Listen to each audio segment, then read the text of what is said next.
어떤 사람의 진가는 그 사람이 성공하고 잘 나갈 때 나타나지 않습니다. 오히려 그 사람이 실패하거나 큰 어려움에 빠져 있을 때 드러납니다. 실패 이후에 그 큰 어려움 가운데 어떻게 그 어려움을 다루어 가는지, 절망의 구덩이에 빠져서 전혀 일어나지 못하고 있는지, 아니면 즉시 다시 소망을 붙들고 일어나는지, 누구를 원망하는지 아님 자신의 삶을 다시 돌이켜보고 그 실패의 자리를 새로운 기회로 만들어 가는지, 실패 이후에 그 어려움 가운데 그 사람의 삶의 태도를 통해서 그 사람의 진가를 알 수 있습니다. 나라도 마찬가지입니다. 나라가 망한 이후에 진짜들이 나타나는 법입니다.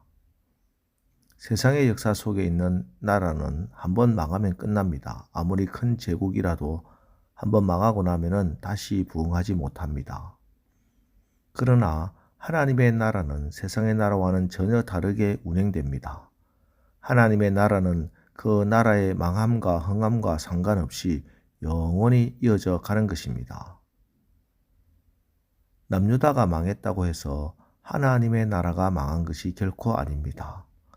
하나님의 나라는 하나님이 주인이시고 하나님이 왕이시기 때문입니다. 어떤 상황이 벌어진다고 해도 하나님의 나라는 여전히 하나님의 손길을 통해서 이어져 갑니다. 남유다가 망했습니다. 이제 유다가 완전히 바빌론 왕의 말발굽에 짓밟히게 되었습니다. 이때 사람들은 각자 자기가 살 길을 찾아 나섭니다.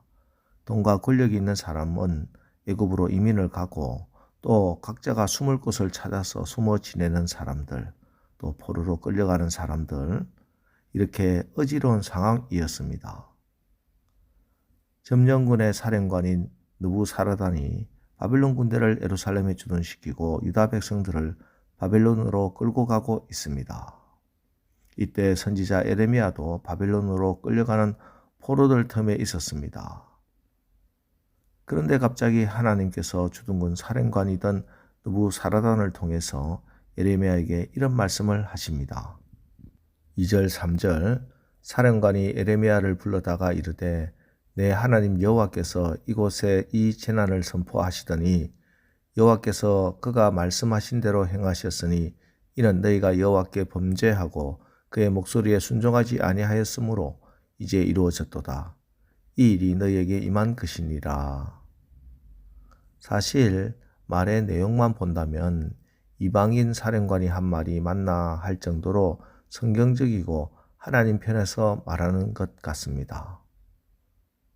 그러나 반대로 생각해보면 사실 이것은 하나님의 백성들에게 수치에 가까운 말입니다. 왜냐하면 이방인의 입을 통해서 이 나라가 망한 이유가 너희들이 하나님을 섬기지 않고 하나님께 무릎 꿇지 않았기 때문에 이렇게 된 것이다. 이런 책망을 받게 된 것이니 얼마나 수치스러운 일입니까? 그런데 사실 성경 곳곳에서 하나님께서는 이방인의 입을 통해서, 심지어 짐승의 입을 통해서도 하나님의 백성들을 책망하신다 하는 것을 알 수 있습니다. 창세기에 아브람과 사라가 가나안 땅에 기근이 드는 것을 견디지 못하고 애굽으로 내려갔습니다. 아내를 누이라고 속였습니다. 애굽의 왕 바로는 사라를 자기 아내로 취합니다. 하지만 하나님께서 꿈에 나타나서 그를 책망하셨습니다. 바로가 꿈에 깨어서 아브람을 부릅니다. 그리고 너는 하나님의 사람인 줄 알았는데 어찌 나에게 이렇게 거짓말을 하느냐? 이방인에게 책망을 당합니다. 발람이 모압 왕 발락에게 많은 돈을 받고 하나님의 백성들을 저주하기 위해서 길을 나섰습니다. 그때 하나님께서 나귀의 입을 여셨습니다. 나귀의 입을 통해서 발람을 책망하셨습니다. 하나님의 나라와 하나님의 교회, 하나님의 백성들이 이방인들과 믿지 않는 사람들에게 책망받는 것이 이렇게 성경에 기록되어 있습니다. 얼마나 부끄러운 일입니까? 오늘 이 땅의 교회들이 많은 믿지 않는 사람들에게 언론에서 책망을 받는 것 참 안타깝고 부끄러운 일입니다. 이것을 두고 언론을 탓할 일도 아니고 교회를 책망하는 그 사람들의 입을 탓할 일도 결코 아닙니다. 문제는 우리가 하나님 앞에 어떻게 사느냐, 깨어서 바르게 사느냐, 그렇지 못하느냐, 바로 이 문제가 더 중요한 문제인 것입니다. 오늘 여기 남유다 백성들 이방의 사령관의 입을 통해서 너희들이 망한 이유가 하나님을 바르게 섬기지 못해서 순종하지 못해서 망한 것이다. 이 책망은 정말 뼈를 깎는 고통을 통해서 들어야 하는 말입니다. 자, 그리고 느부사라단이 에레미야를 선대하는 모습이 나옵니다. 4절, 보라, 내가 오늘 내 손에 사슬을 풀어 너를 풀어주노니 만일 네가 나와 함께 바벨론으로 가는 것을 좋게 여기거든 가자, 내가 너를 선대하리라. 만일 나와 함께 바벨론으로 가는 것을 좋지 않게 여기거든 그만두라.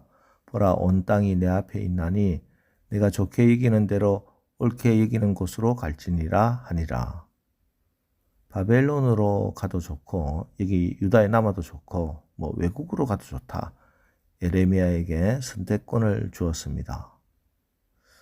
사실 에레미야는 바벨론으로 가면 평안한 여생을 살 수 있을 겁니다. 왜냐하면 그는 일관되게 바벨론에 항복하라고 말씀을 전했기 때문입니다.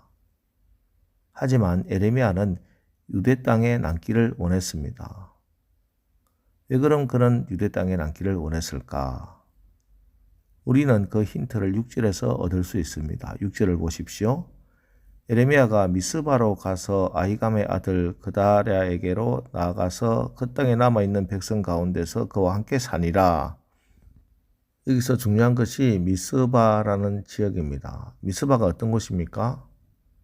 사무엘 시대 미스바의 부흥이 사무엘상 7장에 나옵니다. 사무엘상 7장 5절 6절, 사무엘이 이르되 온 이스라엘은 미스바로 모이라. 내가 너희를 위하여 여호와께 기도하리라 하매 그들이 미스바에 모여 물을 길어 여호와 앞에 붓고 그날 종일 금식하고 거기에서 이르되 우리가 여호와께 범죄하였나이다 하니라. 사무엘이 미스바에서 이스라엘 자손을 다스리니라. 예, 미스바는 그 옛날 사무엘과 함께 했던 이스라엘 백성들이 영적 부흥을 체험한 곳입니다. 그래서 지금 에레미야는 미스바에 가서 영적 부흥을 다시 일으켜야 하겠다. 그 소망과 열정을 가지고 유대 땅에 남은 겁니다. 비록 지금 나라가 망해서 아무 소망이 없어 보이지만 내 이름으로 일컫는 내 백성이 그들의 악한 길에서 떠나 스스로 낮추고 기도하여 내 얼굴을 찾으면 내가 하늘에서 듣고 그들의 죄를 사하고 그들의 땅을 고칠지라는 약속의 말씀을 붙들고 회개하고 새롭게 세울 나라의 비전과 미래를 눈물의 기도로 심는 겁니다. 자, 이렇게 사람의 진가는 인생이 어려울 때 나라가 망한 이후에 드러나는 것입니다. 우리 인생이 어려울 때 혹은 우리 인생이 우리가 생각할 때 밑바닥을 치고 있다고 여길 때 그때 우리는 다른 사람을 원망하고 환경 탓하고 포기하고 낙심하고 할 것이 아닙니다. 시편 42편 5절, 내 영혼아 내가 어찌하여 낙심하며 어찌하여 내 속에서 불안해하는가? 너는 하나님께 소망을 두라. 그가 나타나 도우심으로 말미암아 내가 여전히 찬송하리로다. 우리 인생이 어려움을 겪고 우리 인생에 한두 번 실패했다고 해서 내 인생 전체가 망한 것이 아닙니다.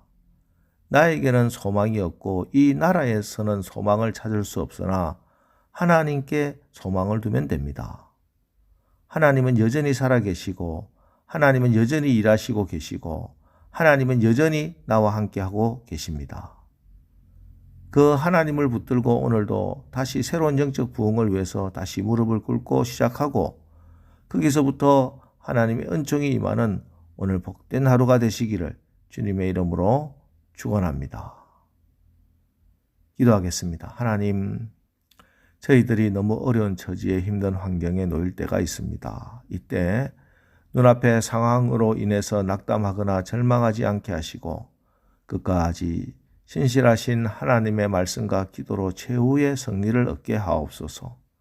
하나님을 온전히 신뢰하고 하나님께 모든 것을 맡기고 하나님께 소망을 두게 하옵소서. 그래서 마침내 하나님이 이루시는 역사를 체험하는 믿음의 사람들이 되게 하여 주옵소서. 예수님의 이름으로 기도합니다. 아멘. 자, 이제 오늘 말씀을 붙들고 주여, 오늘 하루도 우리가 문제를 보고 낙심하지 않고 하나님을 바라보고 소망 가운데 하나님이 이루시는 역사를 보게 하옵소서. 우리 합심해서 기도하고 나가겠습니다. 우리 기도하겠습니다.